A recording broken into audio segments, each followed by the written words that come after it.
Book 15 of the Analects of Confucius. Practical Wisdom. Reciprocity the Rule of Life. Duke Ling of Wei was consulting Confucius about army arrangements. His answer was, "Had you asked me about such things as temple requisites, I have learned that business, but I have not yet studied military matters." And he followed up this reply by leaving on the following day.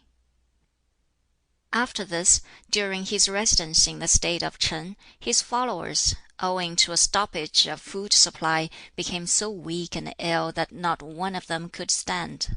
Tsz-lu, with indignation pictured on his countenance, exclaimed, "And is a gentleman to suffer starvation?" "A gentleman," replied the Master, "will endure it unmoved, but a common person breaks out into excesses under it." Addressing Tsz-kung, the Master said, "You regard me as one who studies and stores up in his mind a multiplicity of things, do you not?" "I do," he replied. "Is it not so?" "Not at all. I have one idea, one cord on which to string all." To Tsz-lu he remarked, "They who know virtue are rare." If you would know one who without effort ruled well, was not Shun such a one? What did he indeed do? He bore himself with reverent dignity, and undeviatingly faced the south, and that was all. Tsz chang was consulting him about making way in life. He answered, "Be true and honest in all you say, and seriously earnest in all you do, and then, even if your country be one inhabited by barbarians, south or north, you will make your way. If you do not show yourself thus in word and deed, how should you succeed, even in your own district or neighborhood? When you are afoot, let these two counsels be two companions preceding you, yourself viewing them from behind. When you drive, have them in view as on the yoke of your carriage. Then may you make your way." Tsz chang wrote them on the two ends of his cincture. "Straight was the course of the analyst Yu," said the Master. "Ay, straight as an arrow flies. Were the country well governed or ill governed, his was an arrow-like course." A man of masterly mind too is Ju Po Yu. When the land is being rightly governed, he will serve. When it is under bad government, he is apt to recoil and brood. "Not to speak to a man," said he, "to whom you ought to speak, is to lose your man. To speak to one to whom you ought not to speak, is to lose your words. Those who are wise will not lose their men nor yet their words." Again, "The scholar whose heart is in his work, and who is philanthropic, seeks not to gain a livelihood by any means that will do harm to his philanthropy. There have been men who have destroyed their own lives in the endeavor to bring that virtue in them to perfection." Tsz-kung asked, "How to become philanthropic?" The Master answered him thus: "A workman who wants to do his work well must first sharpen his tools. In whatever land you live, serve under some wise and good man among those in high office, and make friends with the more humane of its men of education." Yen Yuan consulted him on the management of a country. He answered, "Go by the Sha calendar. Have the stage carriages like those of the Yin princes. Wear the Chou cap. For your music, let that of Shun be used for the posturers. Put away the songs of Ch'in, and remove far from you men of artful speech. The Ch'in songs are immodest, and artful talkers are dangerous." Other sayings of the Master: "They who care not for the morrow will the sooner have their sorrow." Ah, 'tis hopeless! I have not yet met with a man who loves virtue as he loves beauty. Was not Tsang Wan like one who surreptitiously came by the post he held? He knew the worth of Hui of Liu Xia, and could not stand in his presence. Be generous yourself, and exact little from others. Then you banish complaints.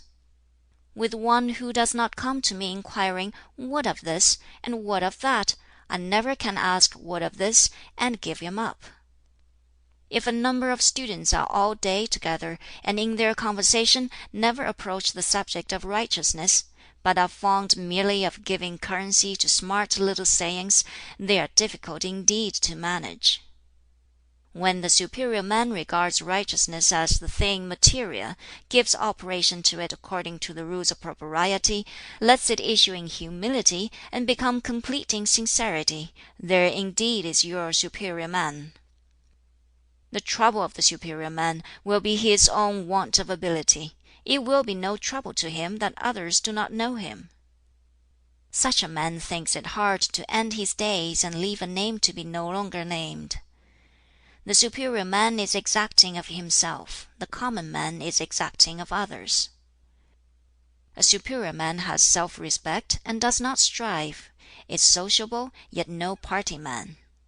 He does not promote a man because of his words, or pass over the words because of the man.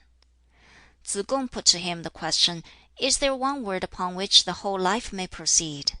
The Master replied, "Is not reciprocity such a word? What you do not yourself desire, do not put before others." So far as I have to do with others, whom do I over censure? Whom do I over praise? If there be something in them that looks very praiseworthy, that something I put to the test. I would have the men of the present day to walk in the straight path whereby those of the three dynasties have walked. I have arrived as it were at the annalist's blank page. Once he who had a horse would lend it to another to mount. Now, alas, it is not so. Artful speech is the confusion of virtue. Impatience over little things introduce confusion into great schemes. What is disliked by the masses needs inquiring into. So also does that which they have a preference for. A man may give breadth to his principles. It is not principles in themselves that give breadth to the man. Not to retract after committing an error may itself be called error. If I have passed the whole day without food and the whole night without sleep, occupied with my thoughts, it profits me nothing. I were better engaged in learning. The superior man deliberates upon how he may walk in truth, not upon what he may eat. The farmer may plough, and be on the way to want. The student learns, and is on his way to emolument. To live a right life is the concern of men of nobler minds. Poverty gives them none. Whatsoever the intellect may attain to, unless the humanity within is powerful enough to keep guard over it, is assuredly lost, even though it be gained. If there be intellectual attainments, and the humanity within is powerful enough to keep guard over them, yet, unless in a ruler there be dignity in his rule, the people will fail to show him respect. Again, given the intellectual attainments, and humanity sufficient to keep watch over them, and also dignity in ruling, yet if his movements be not in accordance with the rules of propriety, he is not yet fully qualified. The superior man may not be conversant with petty details, and yet may have important matters put into his hands. The inferior man may not be charged with important matters, yet may be conversant with the petty details. Good fellowship is more to men than fire and water. I have seen men stepping into fire and into water, and meeting with death thereby. I have not yet seen a man die from planting his steps in the path of good fellowship. Rely upon good nature. 'Twill not allow precedence even to a teacher. The superior man is inflexibly upright, and takes not things upon trust. In serving your prince, make your service the serious concern, and let salary be a secondary matter. Where instruction is to be given, there must be no distinction of persons. Where men's methods are not identical, there can be no planning by one on behalf of another. In speaking, perspicuity is all that is needed. When the blind music master Mian paid him a visit, on his approaching the steps, the master called out, "Steps!" and on his coming to the mat, said, "Mat." When all in the room were seated, the master told him, "So and so is here, so and so is here." When the music master had left, Tsz chang said to him, "Is that the way to speak to the music master?" "Well," he replied, "it is certainly the way to assist him." End of Book 15. Book 16 of the Analects of Confucius.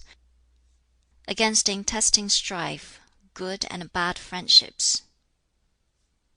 The chief of the Chi family was about to make an onslaught upon the Chun Yu domain. Yen Yu and Tsz lu in an interview with Confucius told him, "The Chi is about to have an affair with Chun Yu."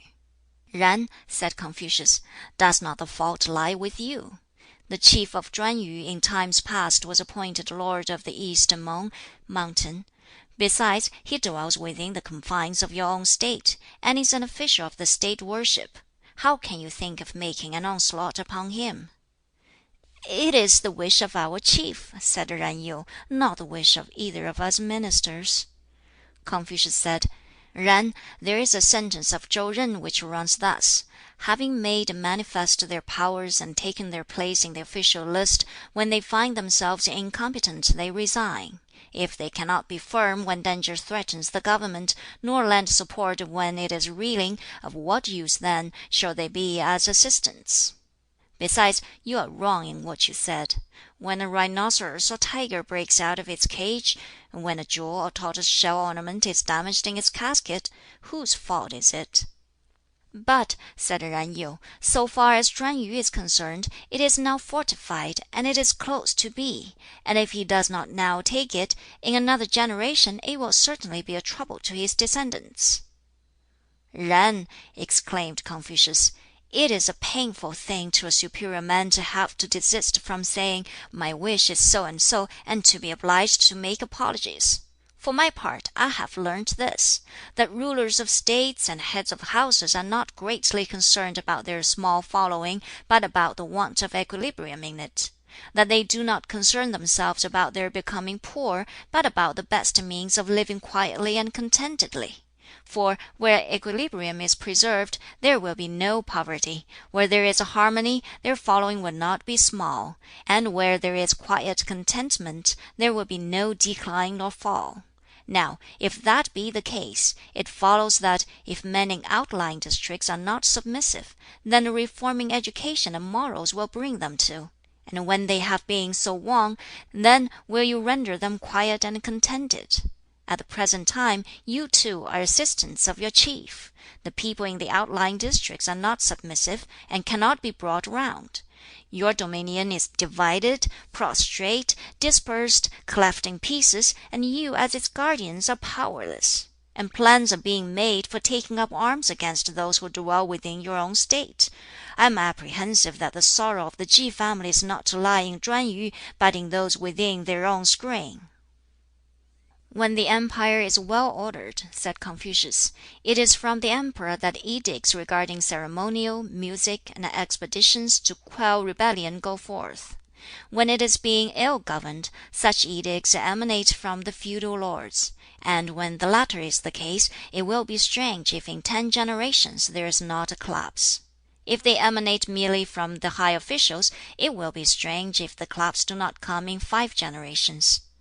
When the state edicts are in the hands of the subsidiary ministers, it will be strange if in 3 generations there is no collapse. When the empire is well ordered, government is not left in the hands of high officials. When the empire is well ordered, the common people will cease to discuss public matters. For 5 generations, he said, the revenue has departed from the ducal household. 4 generations ago, the government fell into the hands of the high officials. Hence, alas, the straitened means of the descendants of the 3 Huan families. "There are," said he, "3 kinds of friendships which are profitable, and 3 which are detrimental. To make friends with the upright, with the trustworthy, with the experienced, is to gain benefit. To make friends with the subtly perverse, with the artfully pliant, with the subtle in speech, is detrimental. Again, there are 3 kinds of pleasure which are profitable, and 3 which are detrimental. To take pleasure in going regularly through the various branches of ceremonial and music, in speaking of others' goodness, in having many worthy wise friends, is profitable. to take pleasure in wild, bold pleasures, in idling carelessly about, in the too jovial accompaniments of feasting, is detrimental. Again, 3 errors there be into which they who wait upon their superior may fall. 1. To speak before the opportunity comes to them to speak, which I call heedless haste. 2. Refraining from speaking when the opportunity has come, which I call concealment. And 3. Speaking regardless of the mood he is in, which I call blindness. Again, 3 things a superior should guard against. 1. Against the lusts of the flesh in his earlier years, while the vital powers are not fully developed and fixed.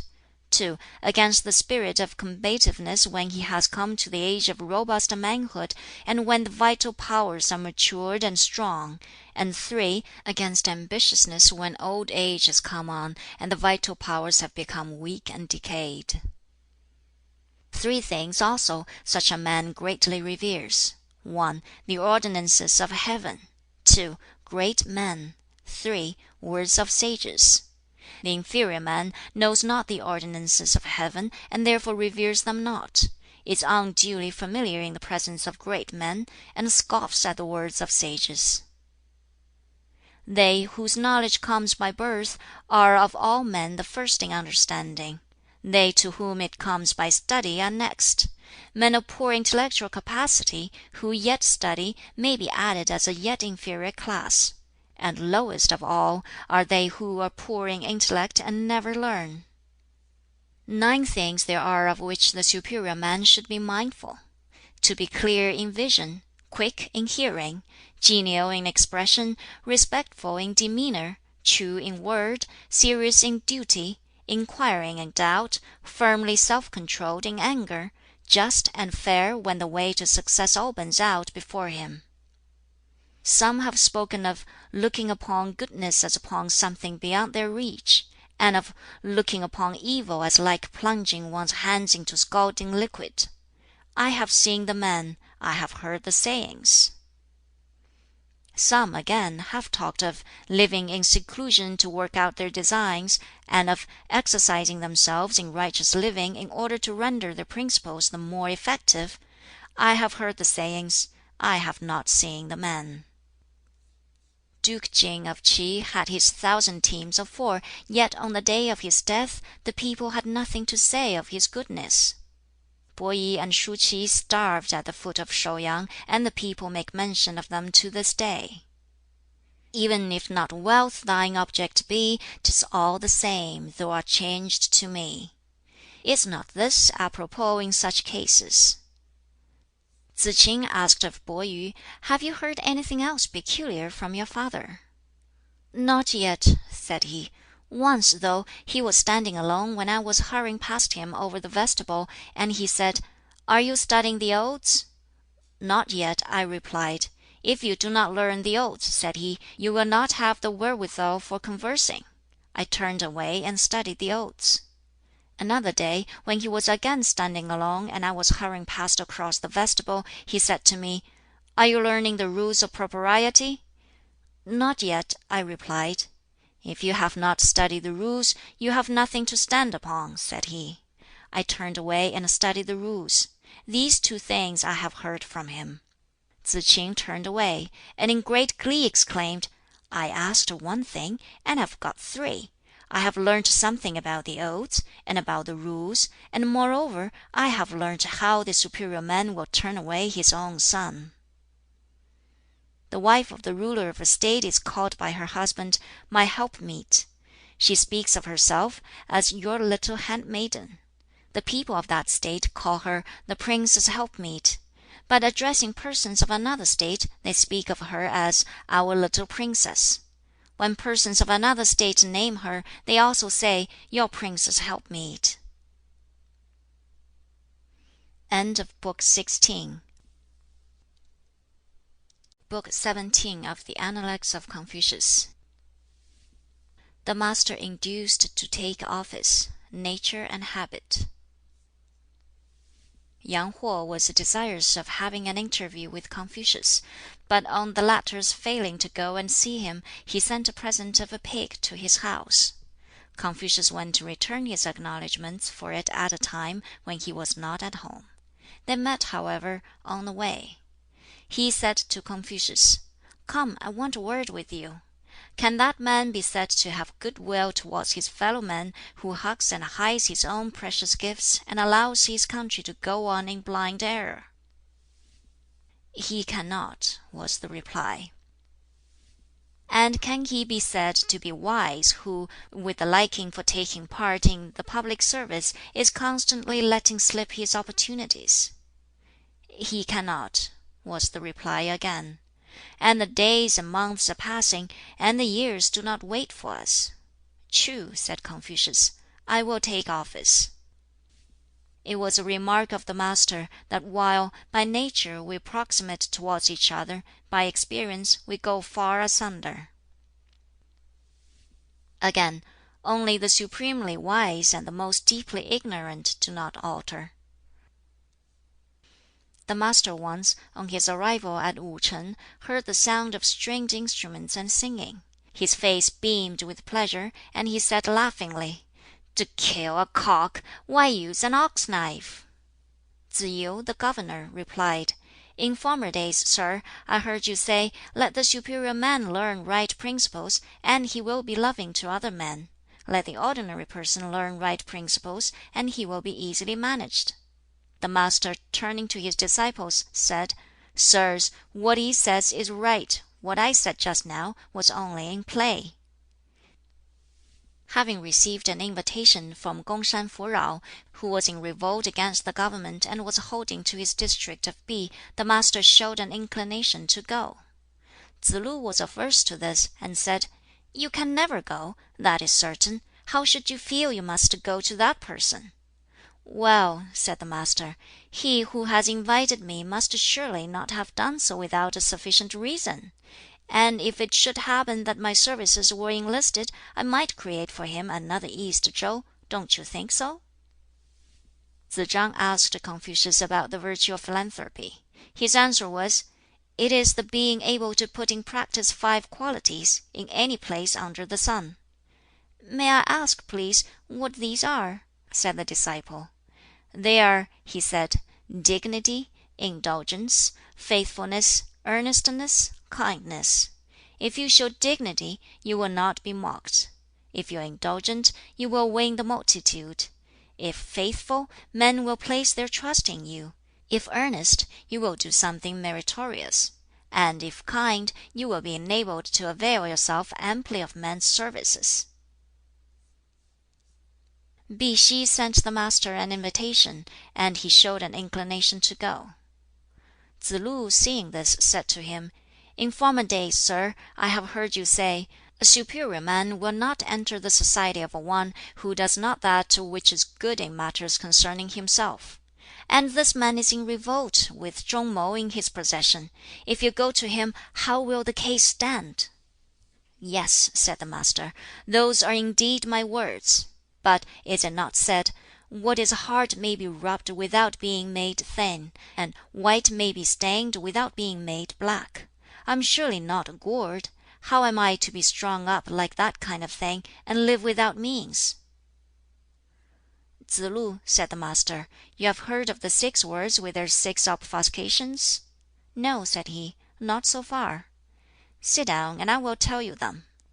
They are these 6 virtues, cared for without care for any study about them: philanthropy, wisdom, faithfulness, straightforwardness, courage, firmness. And the 6 obfuscations resulting from not liking to learn about them are, respectively, these: fatuity, mental dissipation, mischievousness, perversity, insubordination, impetuosity. "My children," said he once, "why does no one of you study the Odes? They are adapted to rouse the mind, to assist observation, to make people sociable, to arouse virtuous indignation. They speak of duties near and far: the duty of ministering to a parent, the duty of serving one's prince, and it is from them that one becomes conversant with the names of many birds, and beasts, and plants, and trees." To his son Po Yu he said, "Study you the Odes of Chow and the South, and those of Chao and the South. The man who studies not these is, I should say, somewhat in the position of one who stands facing a wall." "Etiquette demands it, so people plead," said he, "but do not these hankerings after jewels and silks indeed demand it? Or it is, the study of music requires it, but do not these predilections for bells and drums require it?"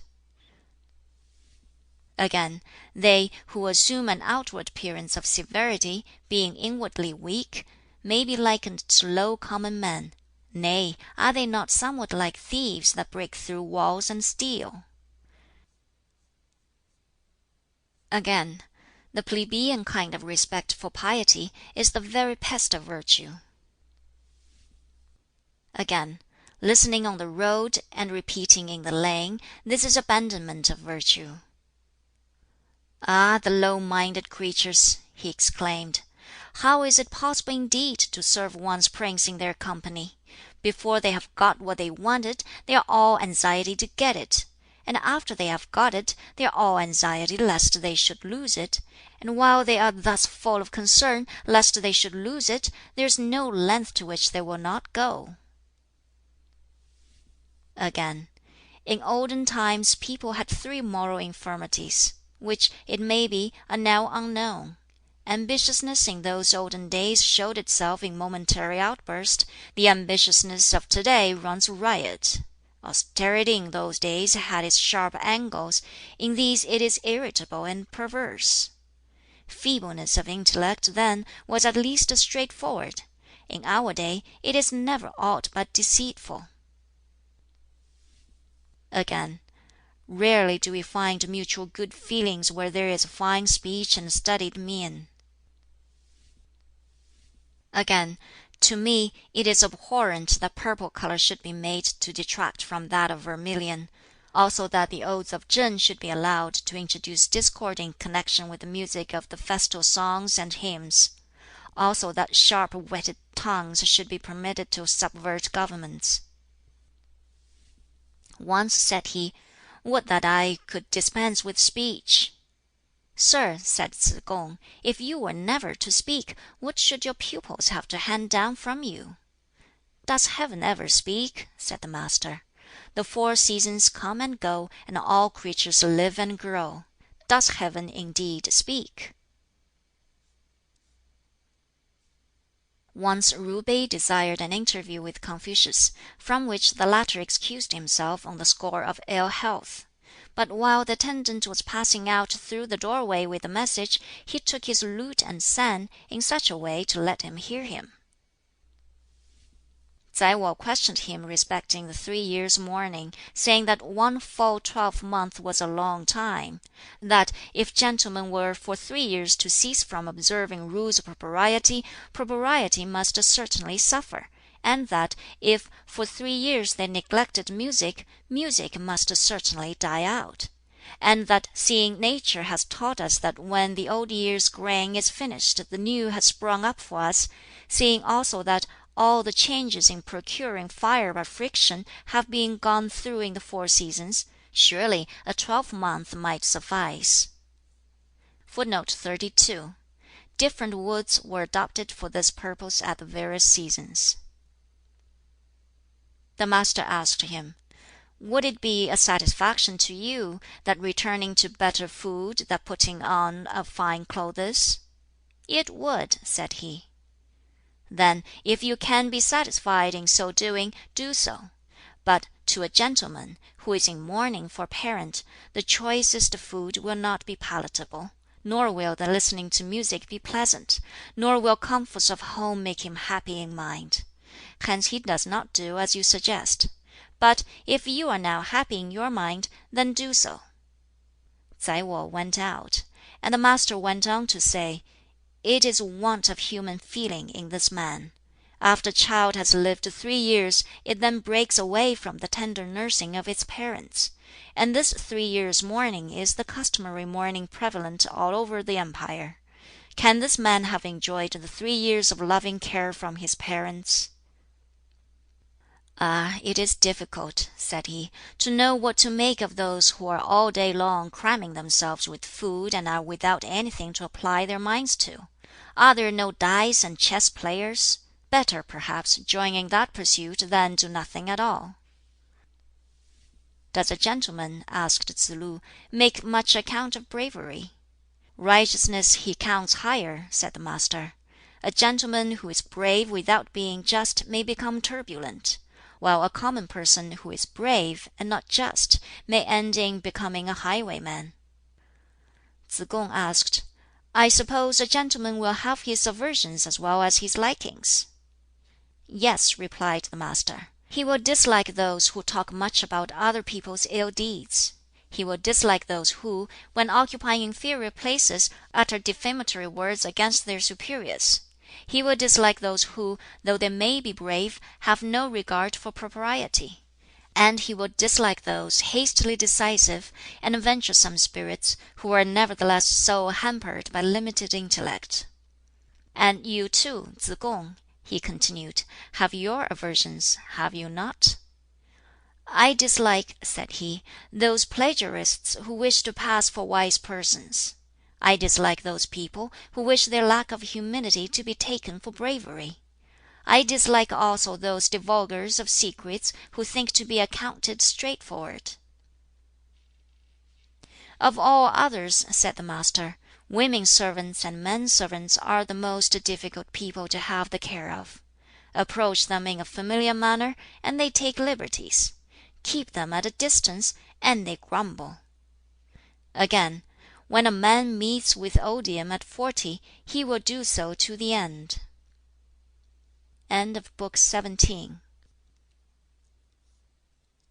Book 18 of the Analects of Confucius.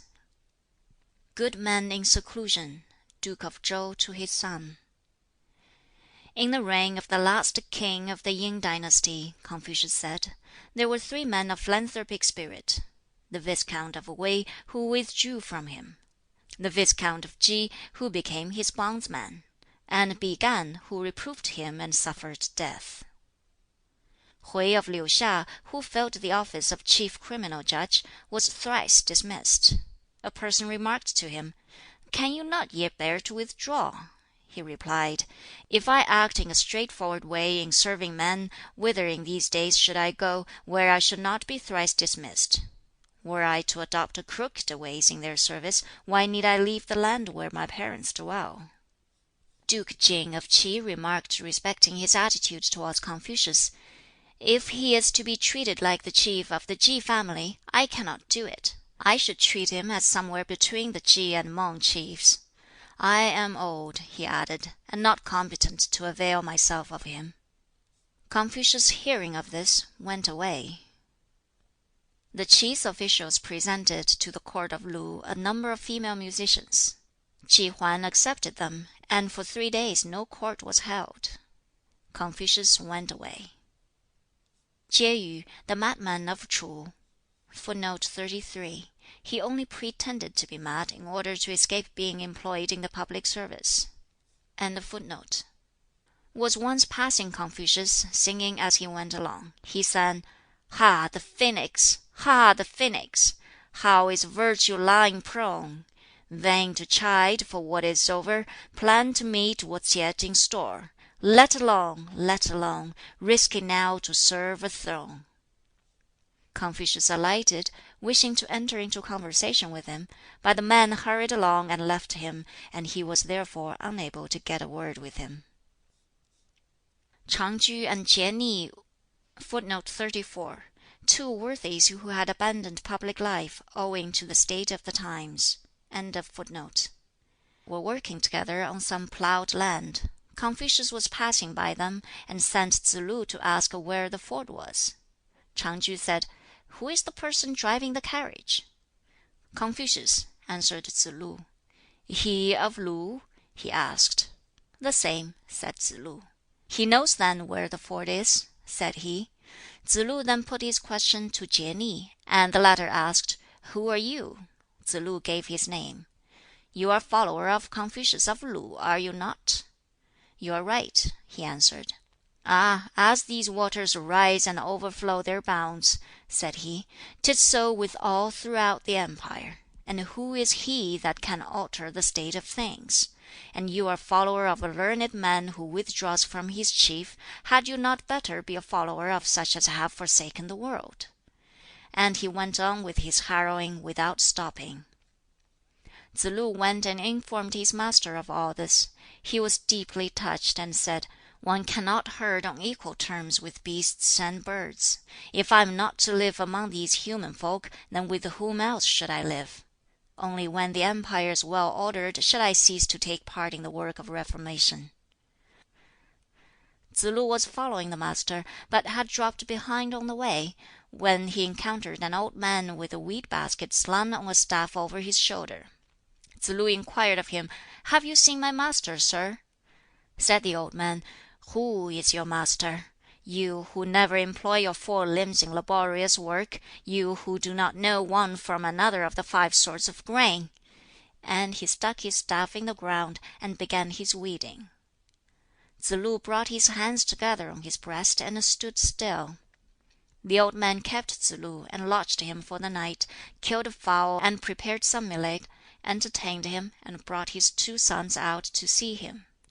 On the morrow Tsz lu went on his way and told all this to the Master, who said, 'He is a recluse,' and sent Tsz lu back to see him again. But by the time he got there, he was gone. Tsz lu remarked upon this, 'It is not right he should evade official duties.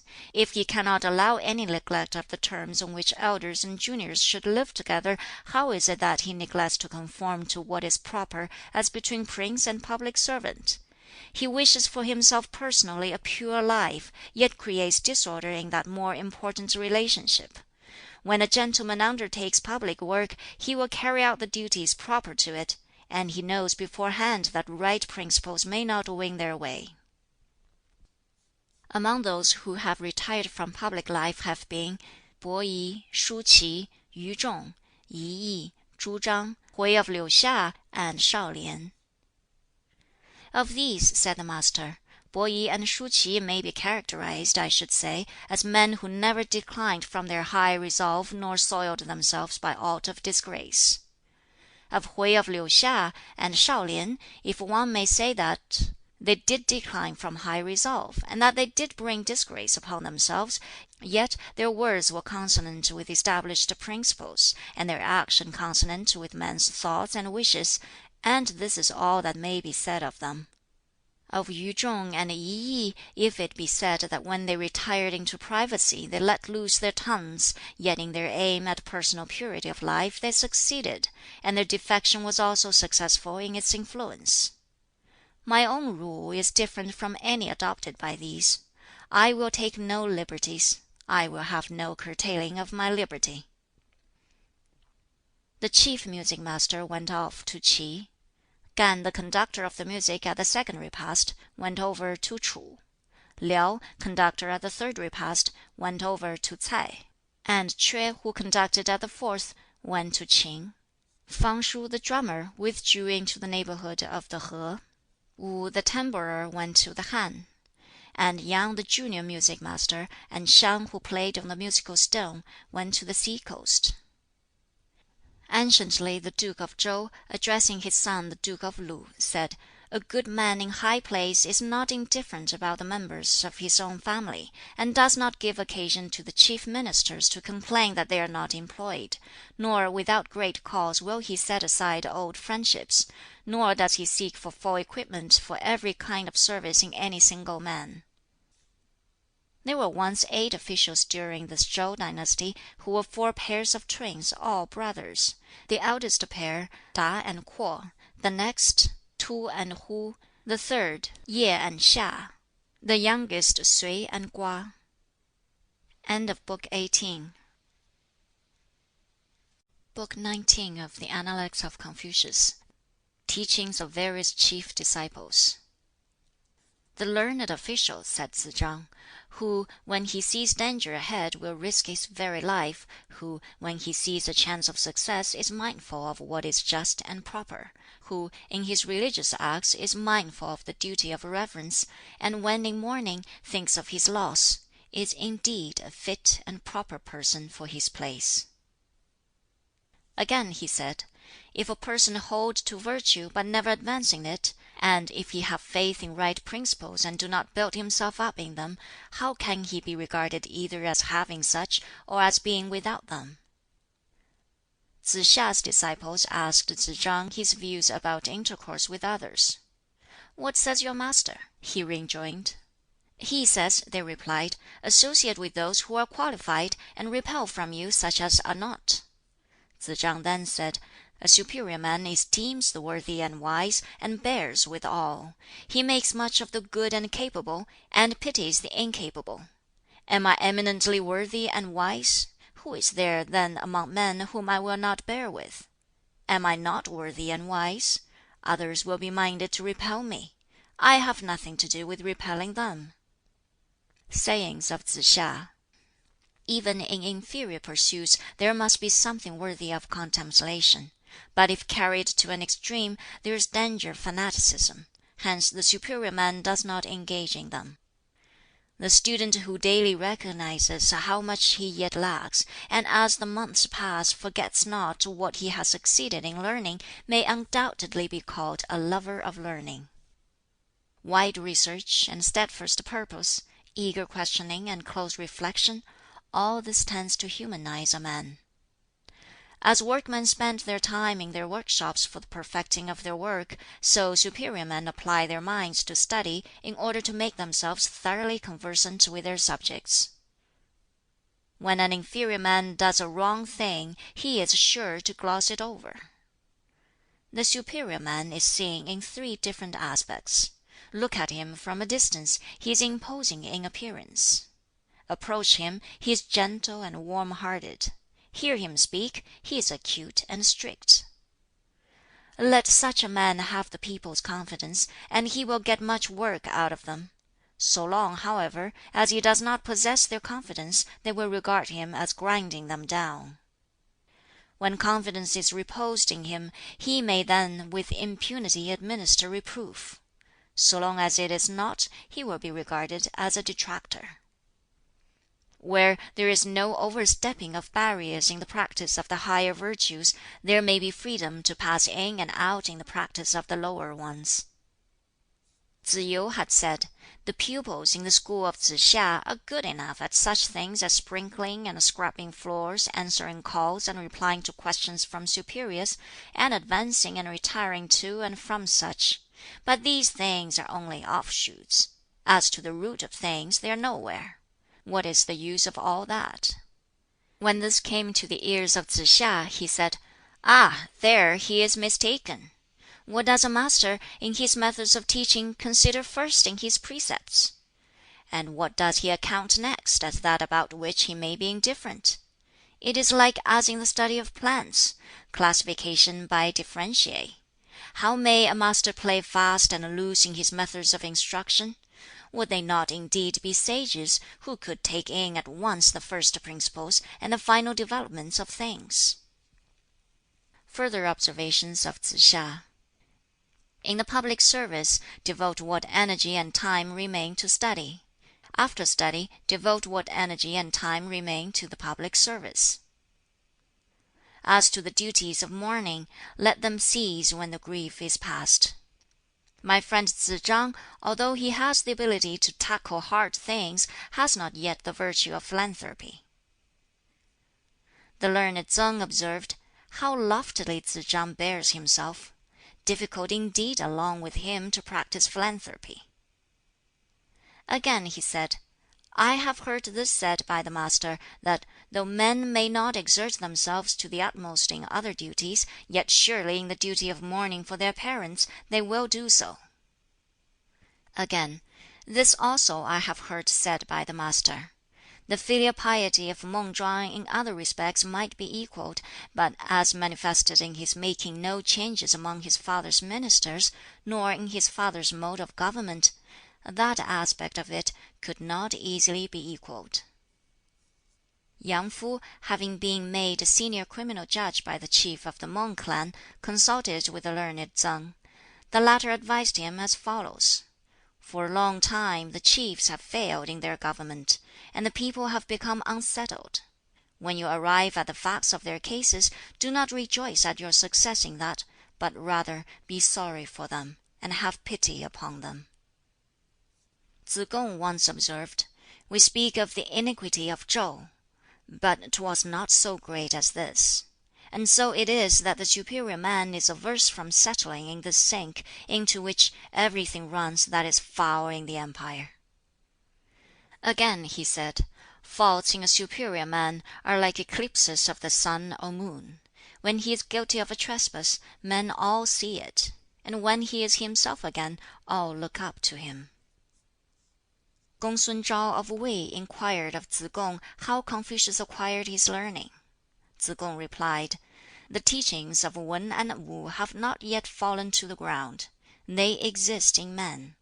Worthy and wise men have the more important of these stored up in their minds, and others, who are not such, store up the less important of them. And as no one is thus without the teachings of Wan and Wu, how should our master not have learned? And moreover, what permanent preceptor could he have?" Shu sun Wu shu, addressing the high officials at the court, remarked that Tsz kung was a greater worthy than Confucius. Tsz fu Ching po went and informed Tsz kung of this remark. Tsz kung said, "Take by way of comparison the walls outside our houses. My wall is shoulder high, and you may look over it, and see what the house and its contents are worth. My master's wall is tens of feet high, and unless you should effect an entrance by the door, you would fail to behold the beauty of the ancestral hall and the rich array of all its officers. And they who effect an entrance by the door, methinks, are few. Was it not, however, just like him, that remark of the chief?"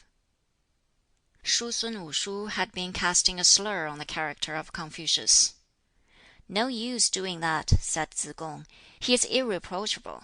The wisdom and worth of other men are little hills and mounds of earth, traversable. He is the sun, or the moon, impossible to reach and pass. And what harm, I ask, can a man do to the sun or the moon by wishing to intercept himself from either? It all shows that he knows not how to gauge capacity." Tsz k'in, addressing Tsz kung, said, "You depreciate yourself. Confucius is surely not a greater worthy than yourself." Tsz kung replied, "In the use of words one ought never to be incautious, because a gentleman for one single utterance of his is apt to be considered a wise man, and for a single utterance may be accounted unwise. No more might one think of attaining to the master's perfections than think of going upstairs to heaven. Were it ever his fortune to be at the head of the government of a country, then that which is spoken of as 'establishing the country' would be establishment indeed. He would be its guide and it would follow him, he would tranquilize it and it would render its willing homage, he would give forward impulses to it to which it would harmoniously respond. In his life he would be its glory; at his death there would be great lamentation. How indeed could such as he be equaled?" End of Book 19. Book 20 of the Analects of Confucius. Extracts from the Book of History. The Emperor Yao said to Shun, "Ah, upon you, upon your person, lies the heaven-appointed order of succession. Faithfully hold to it, without any deflection, for if within the four seas necessity and want befall the people, your own revenue will forever come to an end." Shun also used the same language in handing down the appointment to Yu. The Emperor Tang in his prayer said, "I, the child Lü, presume to avail me of an ox of dusky hue, and presume to manifestly announce to thee, O God, the most high and sovereign potentate, that to the transgressor I dare not grant forgiveness, nor yet keep in abeyance thy ministers. Judgment rests in thine heart, O God. Should we ourselves transgress, may the guilt not be visited everywhere upon all. Should the people all transgress, be the guilt upon ourselves." Chow possessed great gifts, by which the able and good were richly endowed. "Although," said King Wu, "he is surrounded by his near relatives, they are not to be compared with men of humane spirit. The people are suffering wrongs, and the remedy rests with me, the one man."